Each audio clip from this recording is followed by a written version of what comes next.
Lots of room. He's 40. Like a rocket. Look at Ginty go. Breaks a tackle. He's 20. He's 10. He's touchdown. Here's a long run. Oklahoma State gonna do it again, and guess who? Big O to the house. Milroe gonna run it again. Got a lane. Kicked in the turbo. Milroe.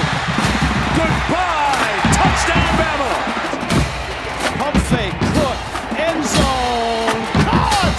Touchdown. Luther Burden the third.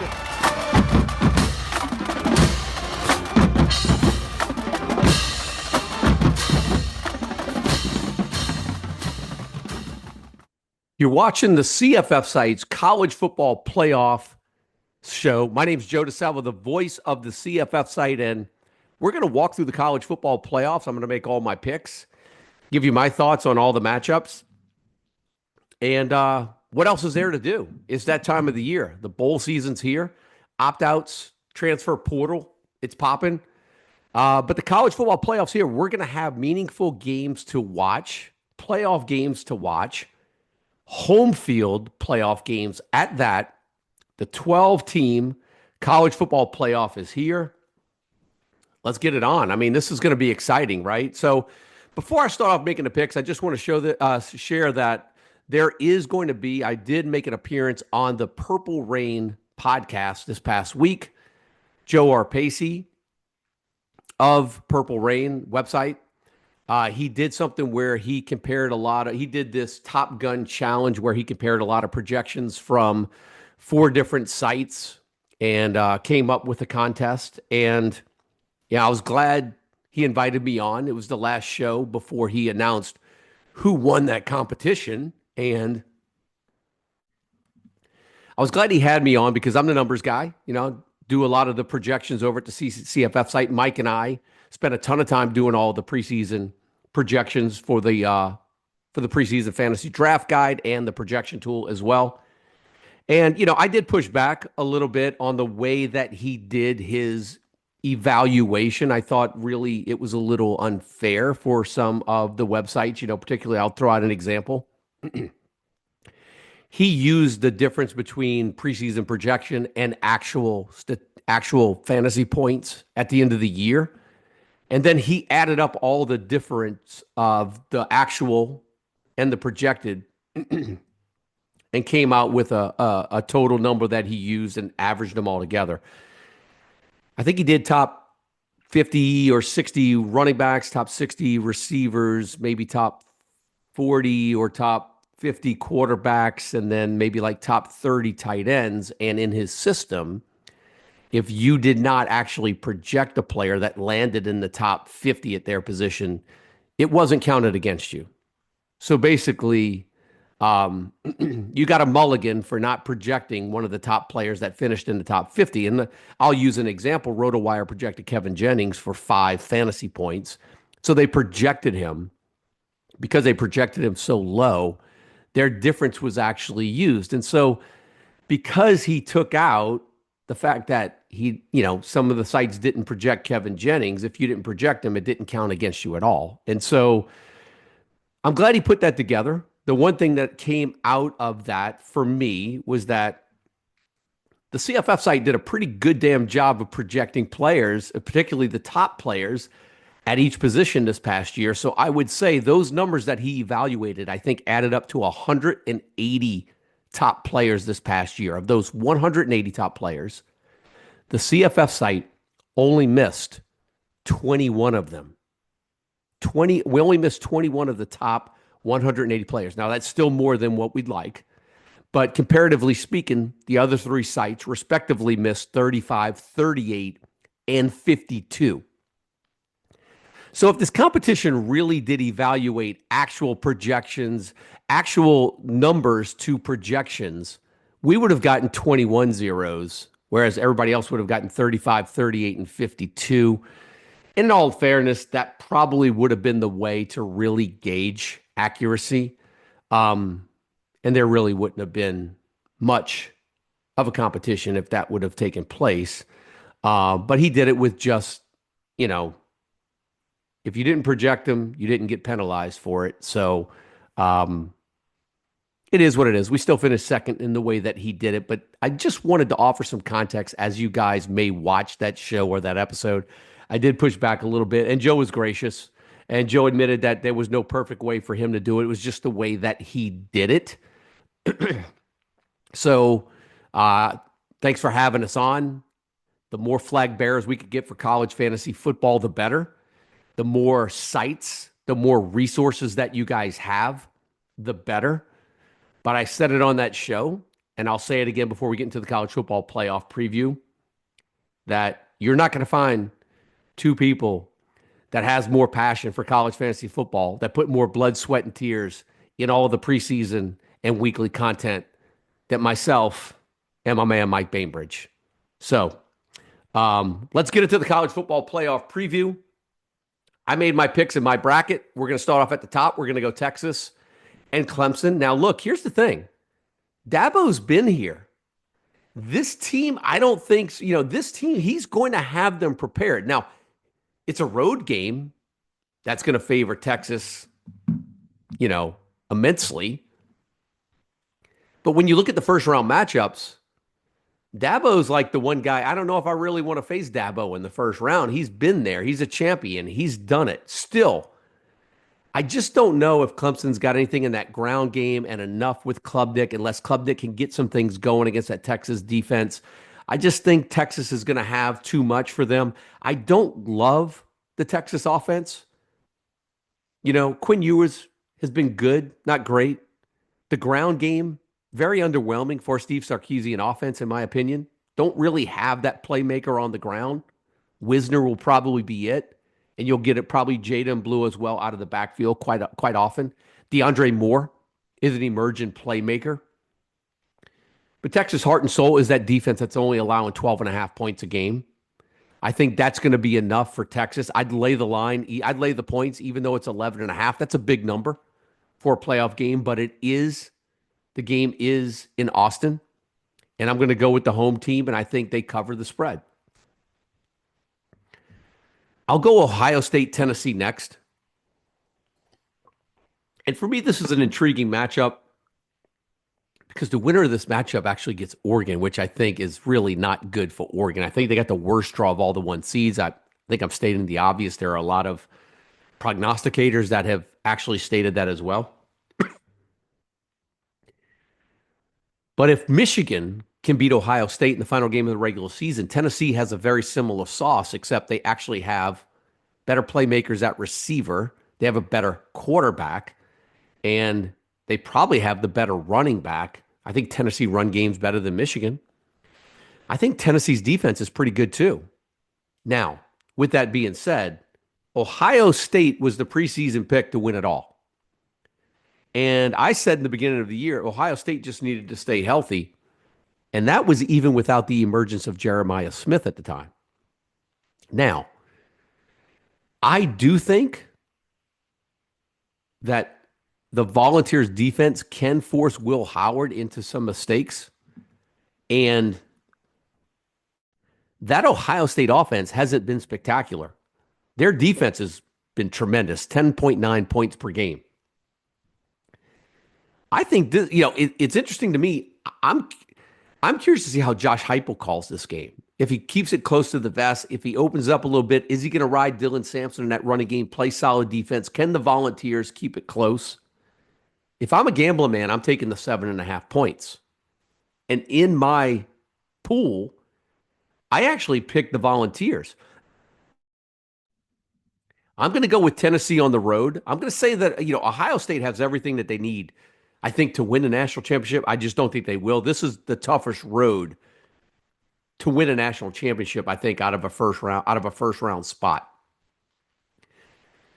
But Nico's made enough big throws during the year. He hasn't been great, but when he's had to make some big throws, he's been able to do it.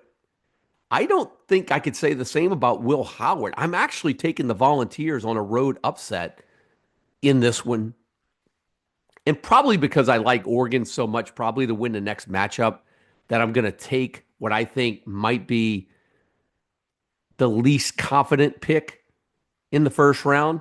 but I'm going to take the Volunteers to upset Ohio State in Columbus in the first round. Now, let's go over to SMU Penn State. Because with SMU Penn State, what you're looking at, another ACC team that probably shouldn't have been there. You know, the question is, should the ACC be in the college football playoff? Should SMU be there? I think SMU, Clemson, Miami benefited by not playing one another. And I can see Penn State winning this game pretty easily. And I can see a lot of questions being asked saying, you know, why was the ACC given two teams? Both of those teams are at least 8.5-point underdogs. So, as we look at that matchup, it's at Penn State. We don't know what the weather's going to be.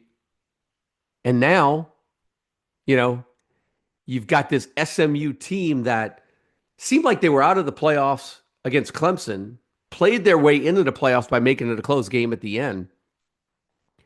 And I just think Penn State has the difference maker in this matchup. You've got a Nicholas Singleton, you got Katron Allen, Drew Aller's been playing really good this year as well. But Tyler Warren now, to me, is this year's Brock Bowers.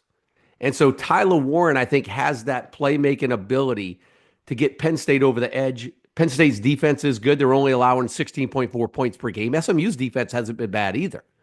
I think SMU's defense can keep them in. We'll see what the weather's going to be like. But to me, I just think this game's a little too much for SMU. And I can see Penn State covering the 8.5. I picked the Nittany Lions to win. I think they cover. And then we'll get to the final matchup of the first round, which is actually the first matchup that we're going to see. And I flipped my pick on this one. Initial impression, I had Notre Dame winning this matchup. I'm going with the Hoosiers. I think Indiana can win this game in South Bend. And here's why. I think Indiana's defense is better than what people give them credit for. They're only allowing 71 yards per game on the ground. That is the strength of Notre Dame. It's going to come down to the defensive run muscle of Indiana versus the offensive muscle of Notre Dame. Because if Notre Dame has to throw the ball, it's probably over. I think Indiana, when you watch them versus Ohio State, you were like, they got out-muscled up front. Ohio State lived in the backfield of Indiana.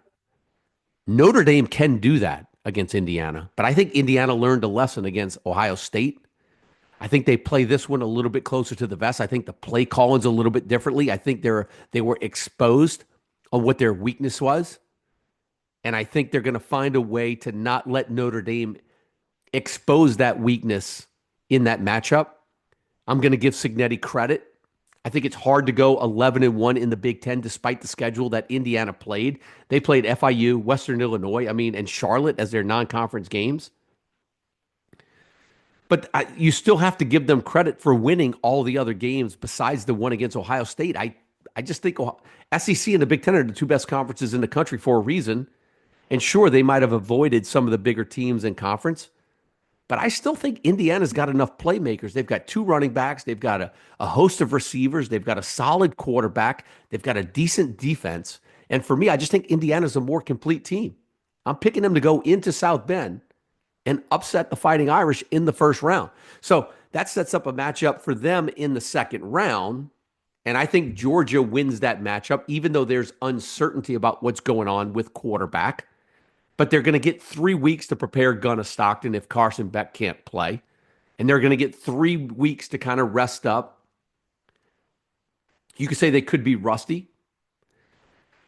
I actually think Notre Dame's more of a dangerous game for Georgia than Indiana, but I think Indiana wins the matchup in South Bend. So for that reason, I think Georgia's going to flex over Indiana and advance out of that second round and play the winner out of Penn State, Boise State, which for me is a very intriguing matchup because now you're faced with a Penn State team coached by James Franklin who can't win the big game.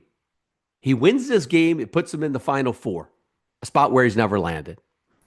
And then you've kind of got that aura around Boise State, right? Boise State's been that team that nobody, they've never really played major games, but they're known for winning against a power conference team in a big name bowl game. So I'm not saying Penn State's going to be afraid of Boise at all. Not saying that. But they do come with a little bit of that aura that Boise State can win a one-game matchup because they go through the Mountain West Conference schedule. They lose that one game to Oregon. They're relatively healthy. And if you look at Boise underneath the hood, they're more than just Ashton Genty. Maddox Madsen has had, I think, a pretty decent year. He's done some work on the ground with his legs. I mean, I have the statistics right here. He's rushed for 224 yards and 5 touchdowns. He's thrown for 22 touchdowns. You've got Cam Camper. You've got Latrell Caples. You've got the tight end there. There's more to the Boise offense than just Ashton Genty. Ashton Genty's the game breaker, but there are more tools in that shed that if you're not careful, Boise State can beat Penn State, in my opinion. Now, I'm staying with the Nittany Lions. I picked them. I think they get by. But it would not shock me to see Penn State get beat by Boise State in that matchup. But I'm taking the Nittany Lions. That's going to have Georgia playing Penn State to go to the national title game. And I just feel that if Georgia's good enough to win that game against Indiana, the Indiana-Notre Dame winner, I think they're going to be able to beat Penn State. But I think more for me, I'm more concerned on whether or not Penn State can get past Boise State, which is more the reason why I think I'm picking Georgia. I think they just have the easier road to get to the title game. But for me, everything goes through the top half of the bracket. I do think Cameron Scatterbo is a beast. His his ability to get yards after contact, him and Ashton Genty are just like, they're up there, top tier. He's going to find a way to find the end zone, whether it's through the air or in the ground. And for as good as that Texas defense is, I think he's going to find a way to have himself a moment in that game. But I don't think of the Big 12 any better than the ACC. And I just think Texas is going to flex their muscle on Arizona State. I just don't think Arizona State has enough playmakers, nor do I think they have the defense to do what they did to Iowa State. And I think Texas advances out of that matchup into the semifinals, where I have them facing Oregon. I had Tennessee beating Ohio State, upsetting them. I think that's my least confident pick in the entire tournament so far. But I don't have the winner of that game beating Oregon anyway. So I went ahead and picked Tennessee, but I just think Dylan Gabriel's the best quarterback in the college football playoff. They've got Jordan James. They've got Noah Whittington. They go too deep at running back. You've got Tez Johnson, who might be the best playmaker in the college football playoffs. I think he's that shifty, that much of a playmaker. I think him coming back and being healthy has been, to me, a difference for Oregon. And I think he's going to have a tremendous college football playoff. But you've got Evan Stewart, you got Trayshawn Holden, you've got Sadiq at tight end, you got Ferguson at tight end. Oregon goes so deep offensively with the best quarterback in the nation. It's going to be hard for me to see them getting beaten. So I think they beat the Tennessee-Ohio State winner. I picked Tennessee. And for that reason, I feel Texas has missed something this year. They're just missing something. And I feel Oregon right now, even though I would probably take Texas's defense over Oregon's, I just think Oregon's going to find a way with that offense to score more points than Texas, get the job done. And I do think the winner of that game is your national champion. I don't think Georgia can beat Texas a third time,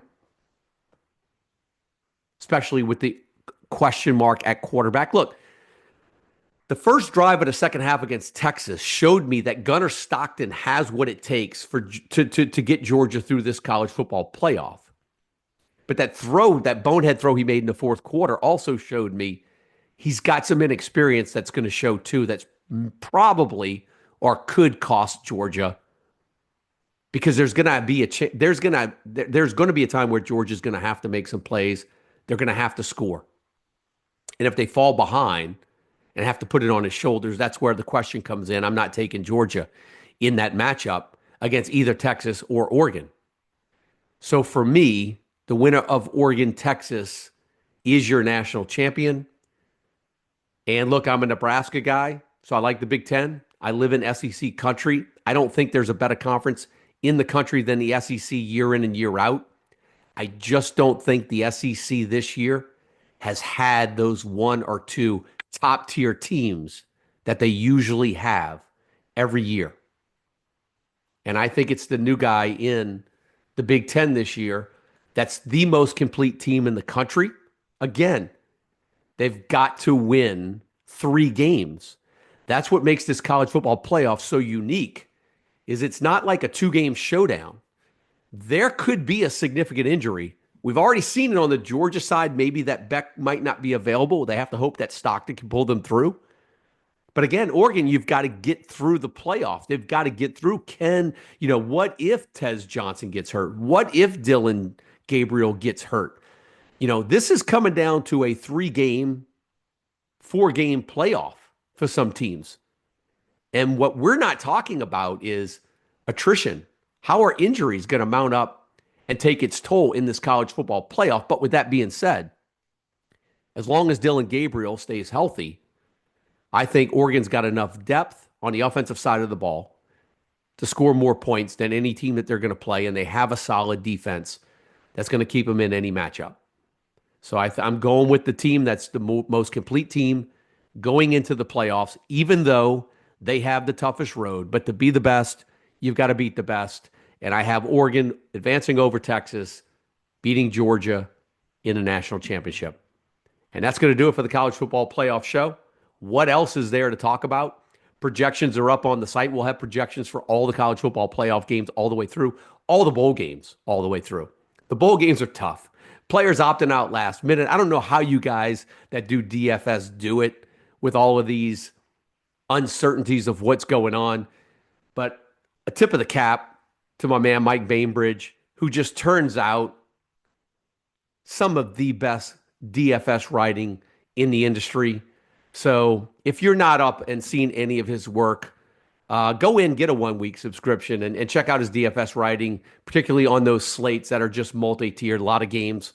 Mike's going to be writing all of his DFS content all the way through whenever there's multi-game slates, and we're going to have projections for all the games. So I'm going to try to do these shows all the way through the national championship game, and hopefully, in the next few weeks, it's impossible to keep up with all the portal news, all the opt-outs. We'll try to do our best to keep up with it, do some shows in between. But that's going to do it for this week's show. Enjoy the college football playoffs. And I may not talk to you next week, holiday week. Merry Christmas. Happy holidays to everyone out there. Till next time, my name is Joe DeSalvo, the voice of the CFF site. We'll see you before the second round of the college football playoffs begin.